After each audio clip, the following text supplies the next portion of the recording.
What's going on, everyone? Welcome back to Bansainong Outdoors. You see that tank behind me? That is an AR-10 chambered in 243. I'll be making a video short about it here in just a little bit, but I got something that we're going to go over today that's going on top of it. So let's jump right into it. All right, real quickly, we're going to do an episode, but I'm not doing an intro and outro on this one. I'm piecing all these together and we're going to throw it on the channel. So what product do I have for you today? Well, you see that tank behind me? We got to have an optic. And I wanted another thermal to put on there so if I have a friend to go with me, that I can let him use one of my rigs. So I searched Amazon and I found this one. You can see the name brand there. I cannot pronounce that, so we're just going to call it Bice. You can find these on Amazon for $426. A very budget friendly, so there's a pro right off the bat. If you do not have a lot of money and you want to buy a thermal, but you can't afford one of those expensive ones, this is not a bad one to start out with. Would it be one I recommend? I would recommend get the best of what you can get for your money. I just wanted something cheap and quick to put on this rig, and that's what I got. And I'm going to probably find out later that this is later on in this video, you'll see why this is just going to be temporary until I can afford something better. Other than that, it's got a very nice aluminum housing. It's got a 35mm lens. It does not come with a dust cap. However, I did order one off Amazon. This actually is a daytime, nighttime, and thermal rig all in one. So that's pretty sweet as well. You got your thermal sensor on the bottom, the infrared sensor on the top. When you turn the thermal on, there's a button behind the sensor that you go through your 11 color palettes. That's pretty big. That's a lot for this cheap rig. My other rigs don't even have that many. And I will tell you this, going through this, they have something called Green Hot that I'm actually in love with. I love that mode. I wish my other ones had it. If you come back here, this is pretty simple to use. The booklet that it comes with, and you get the scope rings and the charging cord also with this, to let you know that as well. You get 4 buttons. It's pretty simple to use. Once again, here's where you charge it. Here's the power button. You hold it down for 5 seconds, it turns on. You press it again, it'll go thermal mode. Once it's in thermal mode, you press this button back here to go through your color palettes. Press it again, it goes back to daytime. If you want to go to nighttime, the button all the way on the other end, press that turns the infrared laser on, and it turns it into nighttime. Pretty simple. These 2 buttons right here adjust your reticle, and that could hurt you. That's kind of a con for me because you can't lock once you get the reticle set to where you are, I wish it had a way to lock it in, but we'll go over that in just a second. As far as any other pros, I think for the price point and what you get with this, if you're on a budget and you can't afford much, but you want something, I think this is somewhat of a good starter. But however, I will recommend that if this is all you can afford, save your money. Get something a little bit better than this rig. I'm actually stuck with it, and we're going to use it, and I'm going to abuse it. And if it breaks, it breaks. It don't, it don't. The run time on this, they average anywhere from an hour and a half, just limited on full time with the night vision on, to 2.5, 3 hours max with the thermal, or either or, as long as you're just doing, like say if you make a coyote stand for 5 or 10 minutes and you can turn it off and go to the next one, that's how you're going to get the longevity out of this.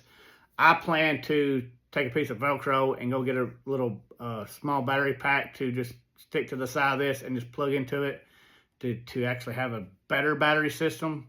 That's how I'm going to do things. Other than that, I think it is nice, but let's go over some cons in this next clip. So where do I start with this thing? Because this is what you need to know the most. We'll start with it as you see these 4 buttons here. Once you turn this on, there is no menu.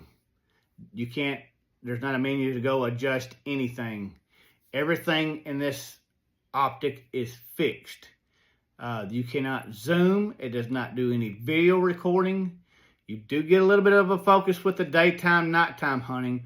But while I was out playing with this in the yard, switching to the thermal to see if it would focus better, it didn't do anything. I had to go back to night vision and adjust this, and then just when I swapped it back to thermal, pretty much you get the same image. That when you swap it to thermal, focusing it does nothing.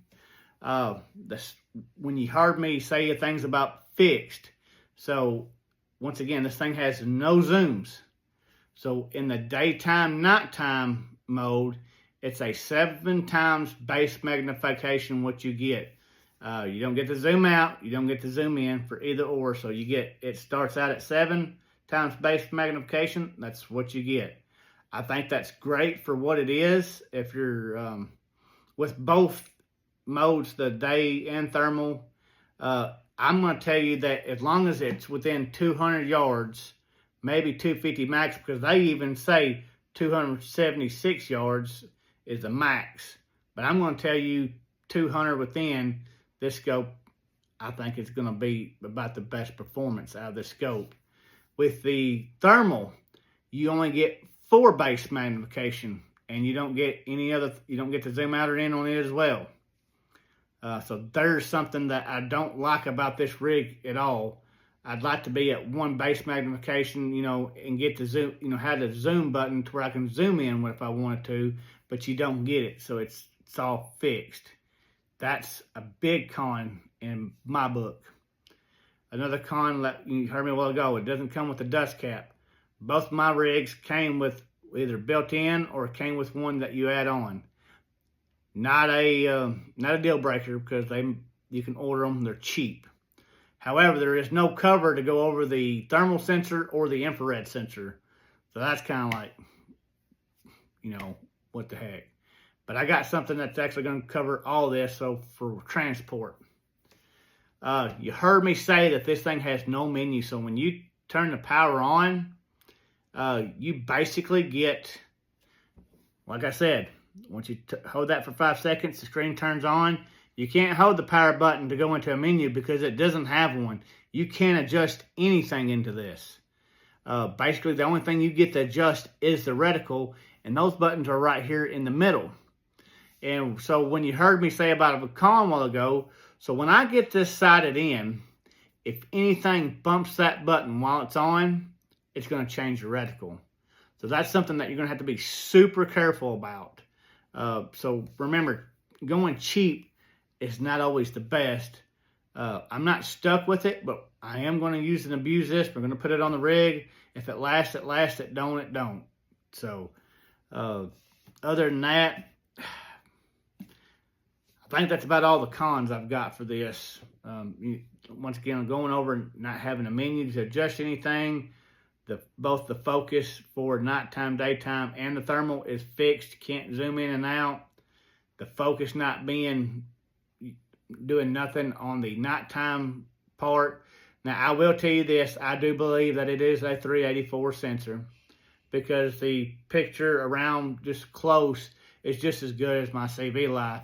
But when it gets further out, without being able to back down off the magnification, no. This thing, I think out past 300 yards, you can make out some stuff, but not a whole lot. So once again, if it's 250 yards within, I think this will be a great starter. But would I recommend it? I always recommend get the best for your money. And this is going to be a product that I don't recommend. But if you are on a budget, I will tell you this, that it is good for what it is, okay? Other than that, if you have any questions about this product, please comment below, and maybe I can answer them the best way I can, or we'll do a YouTube short about it. Just beware that sometimes going cheap on Amazon is not the best, but I was just trying to be budget friendly, thinking this was going to be more than what it was, because it didn't tell me no. I guess either it did tell you on Amazon, or it didn't, about the fixed focus on this. If I would have known that, I probably wouldn't have bought this rig. But for what it is, I think that I can make the best of it until I can afford something better. One more con that I forgot to discuss with this scope is that it will not do any recording or it has any audio. My other two don't even have audio. This one doesn't either, and you can't even record with it. So there's another big con.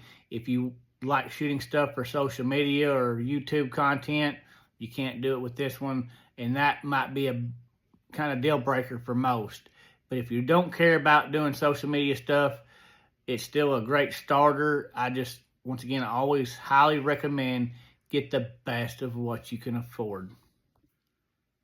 Thank y'all for tuning in and watching today's episode. I hope y'all really enjoyed it. I hope there was some good information. If you were looking at buying one of these, whether you should or not, once again, just use your better judgment on that deal.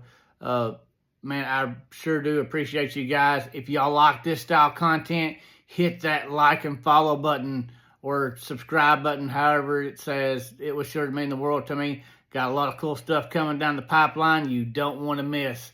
So until next time, enjoy the hunt, respect the journey, bustin' tail outdoors.